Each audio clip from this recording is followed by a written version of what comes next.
अथ स्वस्ति वाचनम्। ॐ अग्निमीळे पुरोहितं यज्ञस्य देवमृत्युजं होतारं रत्नदातमम्। ॐ सनाभिदेव सूनवे अग्ने सोपायनो भवा सचस्वानः स्वस्तये।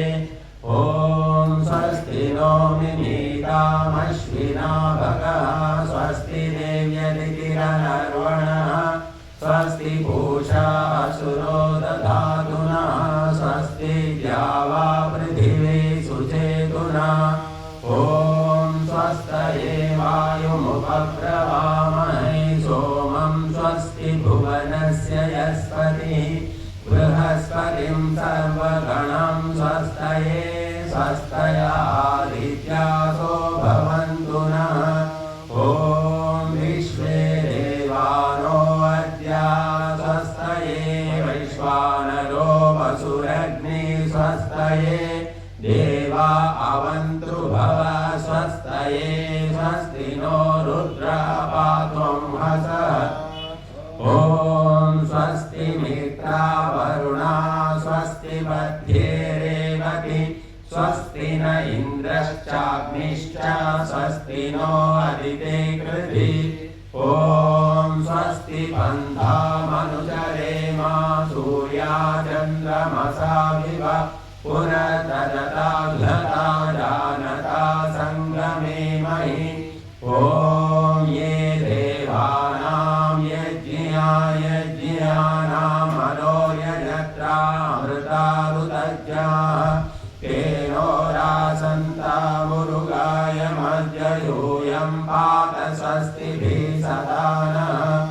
ॐ येभ्यो माता मधुमत्पिन्वते पयः पीयूषं द्यौरदितिरद्रिबर्हाः वृषभरान् स्वप्नसस्तामादित्यामनुमदा स्वस्तये। ॐ ऋचक्षसो अनिमिषन्तो अर्हणा बृहद्देवासो अमृतत्वमानशो ज्योतिरथा हिमाया अनागसो दिवो वर्ष्माणं वसते स्वस्तये। ॐ सम्राजो ये सुवृधो यज्ञमाययोरपरिहृता दधिरे दिवीक्षयं तामाविवासनमसा सुवृत्तिभिर्महो आदित्यामदितिं स्वस्तये।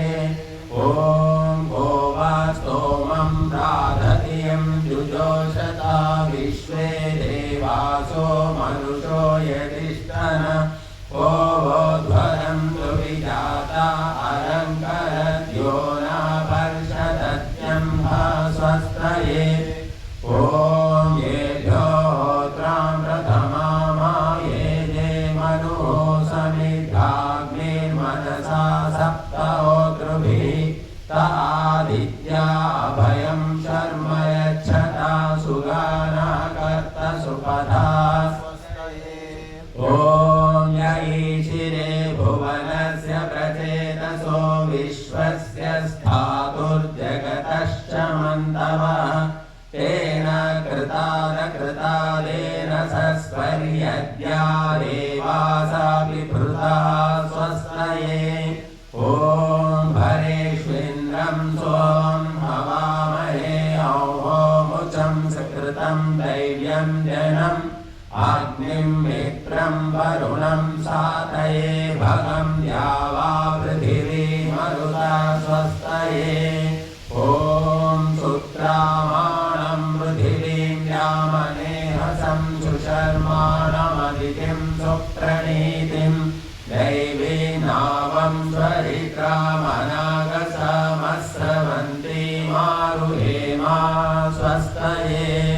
ॐ विश्वे यजत्राधिवोचतोतये रायध्वन्नो दुरेवाय अभिकृतः सत्ययावो देवहूत्या हुवेमा शृण्वतो देवा अवसे स्वस्तये। ॐ अपानीवामप विश्वमनाहुतिमपारातिं दुर्विधत्रामघायतः आरे देवा द्वेषो अस्मद्युयोतनोरुणः शर्म यच्छता स्वस्तये ॐ अरिष्टसमर्तो विश्वये धते प्रजाभिर्जायते धर्मणस्परि यमादित्यासो न यथा सुनीतिभिरति विश्वानि दुरिता स्वस्तये ॐ यं देवासो अथवा जसातौ यं शूरसाता मरुतो हिते धने प्रातर्यावाणं रथमिन्द्रसानसी मरिष्यन्तमारुहेमा स्वस्तये ॐ स्वस्ति न वध्यासु धन्वसु स्वस्त्यक्षु वृजने स्वर्वति स्वस्ति न पुत्रकृतेषु योनिषु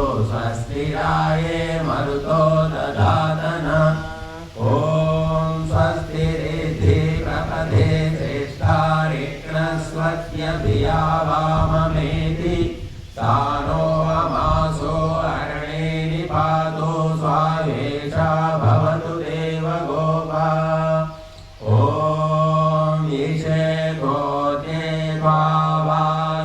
वावायवस्थदेवो वः सविता प्रार्पयतु श्रेष्ठतमाय कर्मण आप्यायध्वमग्न्या इन्द्राय भागं प्रजापतिरनमीवा अयक्ष्मामावस्तेन ईशत माघशंसो ध्रुवा अस्मिन् गोपतौ स्यात बह्वीर्यजमानस्य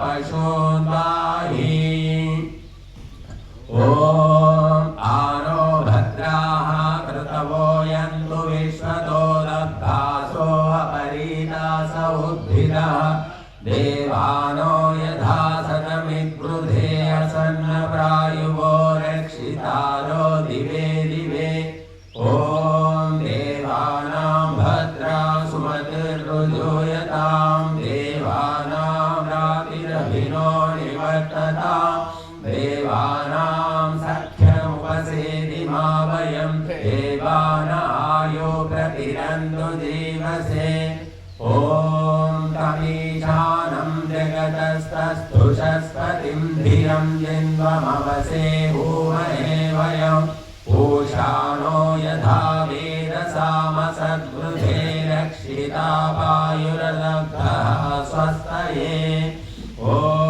स्वस्ति न इन्द्रो वृद्धश्रवाः स्वस्ति नः पूषा विश्ववेदाः स्वस्ति नस्ताक्ष्यो अरिष्टनेमिः स्वस्ति नो बृहस्पतिर्दधातु ॐ भद्रं कर्णेभिः शृणुयाम देवाः भद्रं पश्येमाक्षभिर्यजत्राः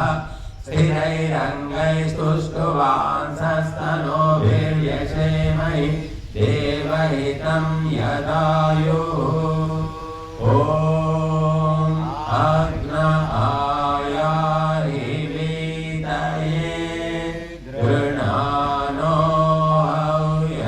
हव्यदातये निहोता सत्सिवरिषि ॐ त्वमग्ने यज्ञानां होता विश्वेषामितः देवेभिर्मानुषे जने ॐ ये त्रिसप्ताः पर्यन्ति विश्वारूपाणि बिभ्रतः वाचस्पतिर्बला तेषां तन्वो अद्य दधातु मे इति स्वस्ति वाचन मंत्र।